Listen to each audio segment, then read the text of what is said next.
Alarm बजता है और नींद में डूबा हुआ हाथ रजाई से बाहर निकलता है और सीधे स्नूज बटन दबा देता है। मतलब उस वक्त तो ऐसा लगता है ना जैसे बस 10 मिनट की नींद और मिल जाए तो क्या ही बात हो। हाँ, वो 10 मिनट बहुत कीमती लगता है उस वक्त। बिल्कुल। लेकिन असल में वो एक स्नूज बटन दबाकर कोई भी इंसान अपने ही दिमाग को दिन की शुरुआत में हारने का पहला सिग्नल दे देता है। और अगर स्नूज नहीं दबाया तो यार आंख खुलते ही सबसे पहला काम होता है फोन उठाना। बिना सोचे समझे दिन बस शुरू हो जाता है। तो आज के इस डीप डाइव में हम the 5 AM blueprint, master your morning, master your life के कुछ हिस्सों का विश्लेषण कर रहे हैं। और ये जो स्रोत हमारे पास है, ये सिर्फ सुबह जल्दी उठने के बारे में नहीं है। मतलब ये उससे कहीं ज्यादा गहरे हैं। सही कहा। आज का हमारा मुख्य मिशन ये डिकोड करना है कि कैसे कोई भी इंसान, खासकर कोई जो बिल्कुल शुरुआत कर रहा है, वो बिना किसी क्या कहते हैं उसे, बिना किसी ओवरवेल्म या दिमागी दबाव के इन आदतों को अपनी जिंदगी में आसानी से उतार सकता है। ये बहुत जरूरी फोकस है, क्योंकि इस भारीपन को या ओवरवेल्म को दूर करने का सबसे पहला कदम ये समझना है कि आखिर सुबह के उस समय में ऐसा क्या खास है। मतलब बायोलॉजी के हिसाब से देखें तो। हाँ, मैं भी यही सोच रहा था कि लोग सीधा रूटीन पे कूद जाते हैं बिना साइंस समझे। एग्जैक्टली। रॉबिन शर्मा का एक बहुत ही दिलचस्प सिद्धांत है इसमें। उनका कहना है कि दिन के पहले घंटे में खुद पर किया गया निवेश इंसान को बाकी के 23 घंटों में दुनिया से बहुत आगे कर देता है। अरे वाह। हाँ, और मतलब जब हम देखते हैं ना कि टिम कुक सुबह 3:45 बजे उठ रहे हैं, या ओपरा विनफ्रे सुबह के उस एकदम शांत समय में मेडिटेशन कर रही हैं, या फिर एलन मस्क अपने सबसे टफ फैसले सुबह ही लेते हैं, तो ये कोई इत्तेफाक नहीं है। तो मतलब इसके पीछे कोई सॉलिड साइंस काम कर रहा है? बिल्कुल। इसके पीछे एक बहुत ही ठोस बायोलॉजिकल मैकेनिज्म है। जब कोई सोकर उठता है तो उसका दिमाग एक खास फ्रीक्वेंसी पर होता है। साइंस की भाषा में इसे अल्फा स्टेट कहते हैं। Alpha state. अच्छा। और दिन भर हम किस स्टेट में रहते हैं? दिन भर की जो भागदौड़ होती है ना, उसमें दिमाग आमतौर पर बीटा स्टेट में रहता है, जहां स्ट्रेस होता है, लोग लगातार अलर्ट रहते हैं। लेकिन सुबह के वक्त अल्फा स्टेट में दिमाग बेहद शांत और सबसे ज्यादा क्रिएटिव होता है। समझ गया। और उस वक्त डिसीजन फटीग, मतलब दिन भर जो लगातार छोटे बड़े फैसले लेने की वजह से दिमागी थकान होती है, वो सुबह बिल्कुल जीरो होती है। अगर मैं इसे एक एनालॉजी से समझाऊं तो यार ऐसा लगता है कि सुबह का दिमाग एकदम ताजी गीली मिट्टी की तरह होता है ना? हाँ, बहुत सही एनालॉजी है ये। मतलब उस वक्त उसे कोई भी आकार दिया जा सकता है, नई आदतें उसमें डाली जा सकती हैं, जबकि दिन भर की भाग दौड़ और काम के बाद शाम तक वही दिमाग एक पकी हुई ईंट जैसा हो जाता है। और पकी हुई ईंट को तो आप नया आकार नहीं दे सकते, वो टूट जाएगी। बिल्कुल सही बात है। लेकिन अगर सुबह का दिमाग इतनी अच्छी अवस्था में है, तो ये जो उठते ही फोन की नोटिफिकेशंस चेक करने की आदत है, क्या सच में फोन की स्क्रीन देखने से दिमाग का केमिकल बैलेंस इतना बिगड़ जाता है कि पूरा दिन खराब हो जाए? मतलब ये तो उस गीली मिट्टी में कचरा मिलाने जैसी बात हो गई। हाँ, ये बहुत ही सीरियस मुद्दा है। इसे शरीर के 2 केमिकल्स के नजरिए से समझते हैं। एक है कॉर्टिसोल और दूसरा डोपामाइन। अच्छा, कॉर्टिसोल तो वही है ना जिससे स्ट्रेस हार्मोन कहते हैं? हाँ, लोग उसे सिर्फ स्ट्रेस से जोड़ते हैं, लेकिन सुबह के वक्त शरीर नेचुरली कॉर्टिसोल का लेवल बढ़ा देता है, और ये कोई बुरी बात नहीं है। तो ये अच्छा होता है सुबह? बिल्कुल। इवोल्यूशन के हिसाब से नेचर ने ये सिस्टम इसलिए बनाया है ताकि इंसान गहरी नींद से बाहर आए, पूरी तरह से अलर्ट हो और दिन शुरू करने की एनर्जी महसूस करे। इस नेचुरल कॉर्टिसोल का सही इस्तेमाल ये है कि इंसान उठे, बाहर ताज़ी हवा लें, थोड़ा स्ट्रेच करे और धूप में जाए। समझ रहा हूँ। लेकिन लोग तो उठते ही फोन में घुस जाते हैं। और वहीं से कहानी बिगड़ जाती है। फोन में आने वाली नई नोटिफिकेशंस या सोशल मीडिया फीड सीधा दिमाग को डोपामाइन का एक क्विक शॉट देती है। डोपामाइन वो केमिकल है जो तुरंत मिलने वाली खुशी का एहसास कराता है। ओहो, तो मतलब एक तरफ हमारी बॉडी कॉर्टिसोल के जरिए हमें नेचुरली जगाने की कोशिश कर रही है, और दूसरी तरफ इंसान फोन देखकर डोपामाइन का एक नकली इंजेक्शन ले रहा है। एग्जैक्टली। और समस्या इस इंजेक्शन के बाद शुरू होती है। डोपामाइन का लेवल जितनी तेजी से ऊपर जाता है ना, कुछ ही देर बाद वो उतनी ही बुरी तरह से क्रैश भी होता है। अच्छा, तो वो एकदम नीचे गिर जाता है। हाँ, और इस क्रैश का नतीजा ये होता है कि इंसान सुबह सुबह ही बिना कोई भारी काम किए एकदम थकान और सुस्ती महसूस करने लगता है, चिड़चिड़ा हो जाता है। यार ये तो सच में डराने वाला है।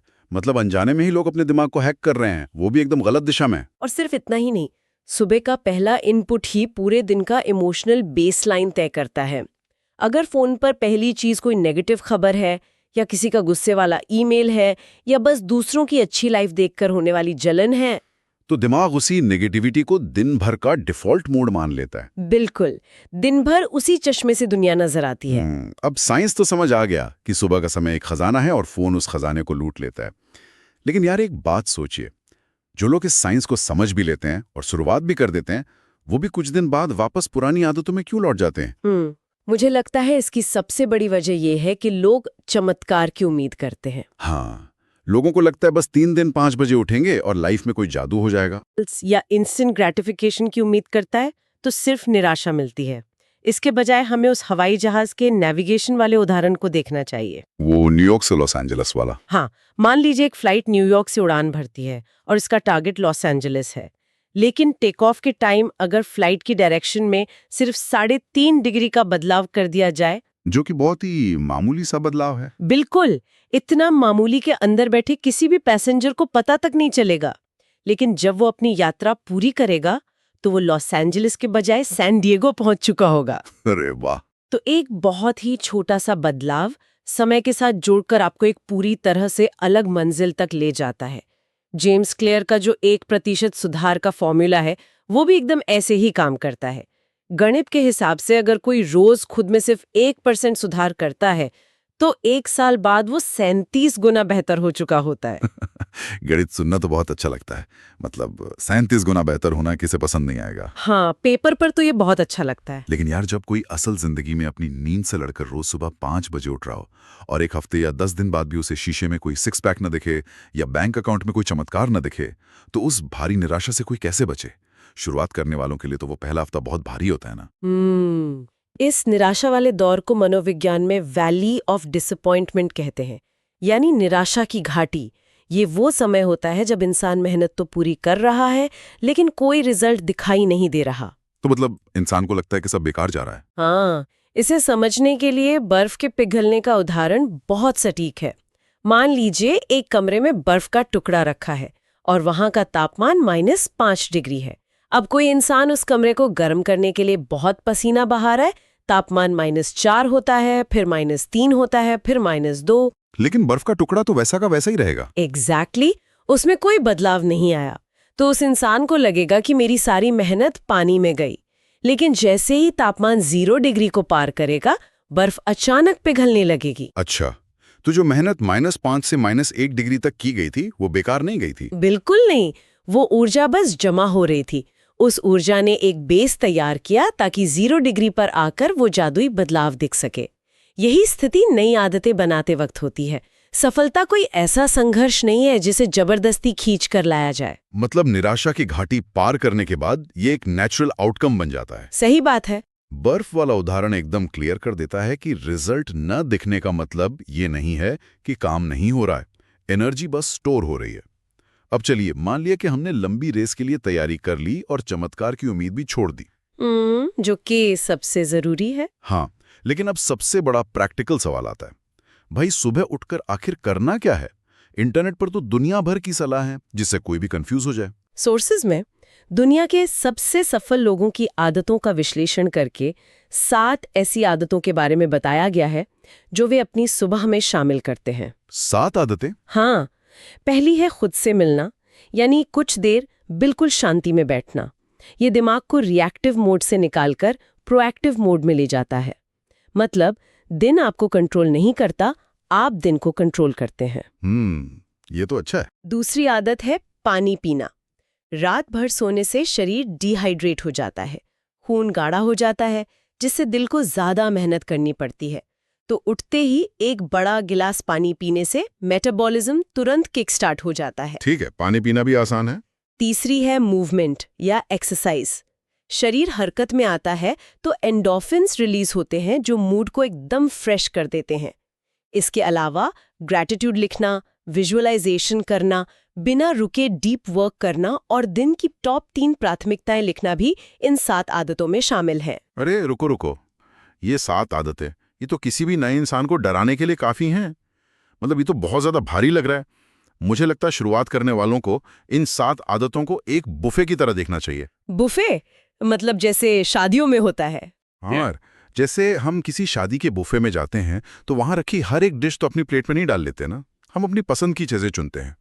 अगर कोई इन 7 आदतों को एक जबरदस्ती खिलाए जाने वाले 7 कोर्स मील की तरह देखेगा तो उसे पक्का मानसिक अपच हो जाएगी। अरे ये बहुत ही बढ़िया तरीका है इसे सोचने का, और इस मानसिक अपच या ओवरवेल्म से बचना ही हमारा मेन फोकस है।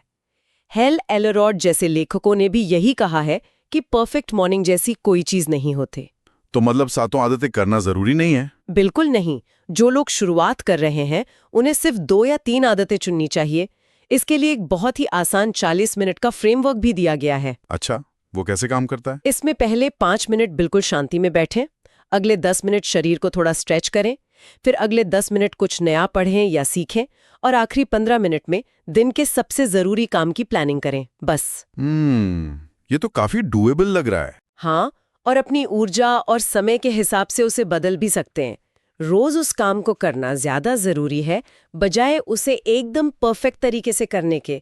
हर किसी को एलन मस्क को कॉपी करने की जरूरत नहीं है यार। सही बात है। जो रूटीन बिना स्ट्रेस के लंबे समय तक चल सके, वही आपका असली रूटीन है। बिल्कुल। चलिए, एक आसान रूटीन भी चुन लिया, बुफे में से 2-3 चीजें निकाल ली और 40 मिनट का टाइम भी सेट कर लिया। लेकिन एक प्रैक्टिकल समस्या तो अभी भी वहीं की वहीं है। कौन सी? यार, जब सुबह के 5 बजते हैं ना, बाहर अंधेरा होता है और बिस्तर एकदम गर्म और आरामदायक लगता है, उस वक्त इंसान का मोटिवेशन बिल्कुल जीरो होता है। हाँ, वो तो है। वहां पर सिर्फ इच्छा शक्ति या विल पावर काम नहीं आती।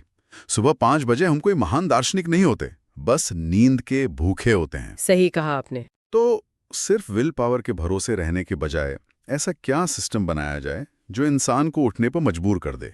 मतलब क्या अपने ही दिमाग को मूर्ख बनाने के लिए हमें अपने आसपास के माहौल को एक ट्रैप की तरह डिजाइन करना चाहिए? एकदम सही शब्द इस्तेमाल किया आपने।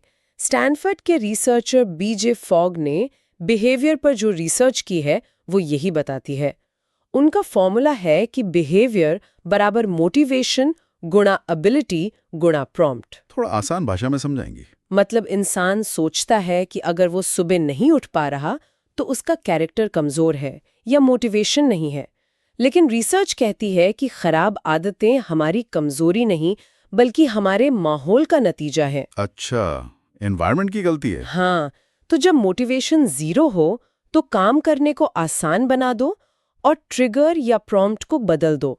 अगर सुबह फोन देखने की आदत है तो उसे विल पावर से रोकने की कोशिश मत करो। विल पावर तो एक बैटरी है जो खत्म हो जाती है। तो फिर क्या करें? फोन फेंक दें? नहीं, बस माहौल बदल दो। फोन को बेडरूम के बाहर चार्ज पर लगाओ। जब प्रॉम्प्ट ही नहीं होगा तो आदत ट्रिगर ही नहीं होगी। अलार्म को बिस्तर से दूर कमरे के दूसरे कोने में रखो। ताकि उसे बंद करने के लिए उठकर चलना पड़े। बिल्कुल। जब इंसान चलकर अलार्म तक जाएगा तो नींद टूट चुकी होगी। सुबह अपनी एनर्जी ये सोचने में वेस्ट नहीं करनी कि अब मैं क्या करूं। जो सिस्टम रात में बनाया है बस उसे फॉलो करना है। इसी माहौल को डिजाइन करने के साथ एक और तकनीक की बात होती है, हैबिट स्टैकिंग। ये क्या चीज है और कोई बिगिनर इसका कैसे फायदा उठा सकता है? हैबिट स्टैकिंग मतलब अपनी किसी पुरानी पक्की आदत के ऊपर एक नई आदत को जोड़ देना। ये नई आदतों को बिना किसी दिमागी दबाव के शुरू करने का बहुत पावरफुल तरीका है। कोई उदाहरण देकर बताइए। जैसे सुबह उठकर ब्रश करना एक पक्की आदत है, इसके लिए हमें सोचना नहीं पड़ता। अब इसके साथ एक नई आदत जोड़ दें, जैसे जब मैं सुबह मुंह धोऊंगा उसके तुरंत बाद मैं एक गिलास पानी पीऊंगा। ओहो, तो मतलब पुरानी आदत ने नई आदत के लिए ट्रिगर का काम किया। एग्जैक्टली। और फिर जब मैं एक गिलास पानी पीऊंगा तब मैं वहीं कुर्सी पर बैठकर 5 मिनट गहरी सांसें लूंगा। इससे दिमाग में एक चेन बन जाती है और नई आदत याद रखने का बोझ नहीं रहता। ये तो बहुत प्रैक्टिकल है। बाहरी सिस्टम सेट हो गया, अलार्म दूर रख दिया, हैबिट स्टैकिंग भी कर ली। लेकिन अब हम एक ऐसे पॉइंट पर आ रहे हैं जो इन सबसे ज्यादा गहरा है। मैं समझ रही हूँ आप किस तरफ इशारा कर रहे हैं। हाँ, मतलब अगर इंसान की अंदरूनी मानसिकता या उसका माइंडसेट नहीं बदला तो ये सारे सिस्टम कुछ महीनों में फिर से ताश के पत्तों की तरह गिर जाएंगे। बिल्कुल। मैंने देखा है जब कोई अचानक से सुबह जल्दी उठना शुरू करता है तो अंदर से एक बहुत ही तेज आवाज आती है। वो कहती है कि यार तुम ऐसे नहीं हो, तुमसे ये नहीं होगा, तुम किसे बेवकूफ बना रहे हो। हाँ, वो सेल्फ डाउट वाली आवाज। यह आवाज बहुत डरावनी होती है और सीधे इंसान की पहचान पर वार करती है। इससे कैसे निपटें? ये आवाज लगभग हर उस इंसान को आती है जो लाइफ में कुछ भी नया करने की कोशिश करता है, लेकिन इसे समझना बहुत जरूरी है। ये अंदरूनी आवाज हमारी दुश्मन नहीं है। दुश्मन नहीं है तो फिर क्या है? ये असल में हमारे आदि मानव वाले दिमाग का सर्वाइवल मैकेनिज्म है। हजारों साल पहले हमारे पूर्वजों के लिए किसी भी नए बदलाव का मतलब जान का खतरा हो सकता था। अच्छा, मतलब नया रास्ता या नया रूटीन ट्राई किया तो किसी शेर का शिकार बन सकते हैं। बिल्कुल। और आज भी हमारा दिमाग उसी तरह से वायर्ड है। जब कोई 5 बजे का अलार्म लगाता है तो दिमाग को लगता है कि ये कोई अनजान खतरा है। वो अपनी पूरी ताकत लगाकर इंसान को वापस उस सेफ जोन में यानी रजाई के अंदर खींचना चाहता है। बाप रे, तो फिर इस सर्वाइवल मैकेनिज्म को कैसे पार करें? दिमाग से तो नहीं लड़ सकते? यहीं पर कैरल ड्वेक की ग्रोथ माइंडसेट वाली रिसर्च काम आती है। फिक्स्ड माइंडसेट वाले मानते हैं कि वो जैसे हैं वैसे ही रहेंगे, लेकिन ग्रोथ माइंडसेट का मतलब है ये मानना कि हम खुद को बदल सकते हैं। तो जब वो अंदर से आवाज आए तो क्या कहना है? बस उस आवाज को पहचान कर ये कहना है, परवाह करने के लिए शुक्रिया, लेकिन नहीं, मुझे कोई खतरा नहीं है। इसे आइडेंटिटी बेस्ड थिंकिंग कहते हैं। मुझे सुबह उठने की कोशिश करनी है, ये गोल है, लेकिन मैं एक अनुशासित इंसान हूं, ये एक पहचान है। एकदम सही। और अगर किसी दिन रूटीन टूट भी जाए तो खुद को बहुत ज्यादा जज नहीं करना चाहिए। खुद को एक सख्त बॉस की तरह नहीं, बल्कि एक समझदार कोच की तरह ट्रीट करें। हाँ, सेल्फ कंपैशन भी जरूरी है। बस ये ध्यान रखना है कि एक दिन की चूक को लगातार 3 दिन की आदत न बनने दें। साइंस कहता है कि अगर किसी काम को लगातार 66 दिनों तक किया जाए तो दिमाग में नए न्यूरल पाथवेज बन जाते हैं। 66 दिन मतलब करीब 2 महीने। हाँ, 66 दिन बाद वो व्यवहार पूरी तरह ऑटोमेटिक हो जाता है। फिर सुबह उठने के लिए संघर्ष नहीं करना पड़ता, वो आपका स्वभाव बन जाता है। क्या बात है। तो अगर हम आज की इस पूरी चर्चा को समेटें तो सबसे बड़ा सबक यही है कि शुरुआत करने वालों को सब कुछ एक साथ करने की कोशिश नहीं करनी चाहिए। बहुत ही छोटे लेवल से शुरू करना चाहिए। बिल्कुल, ओवरवेल्म से बचना है।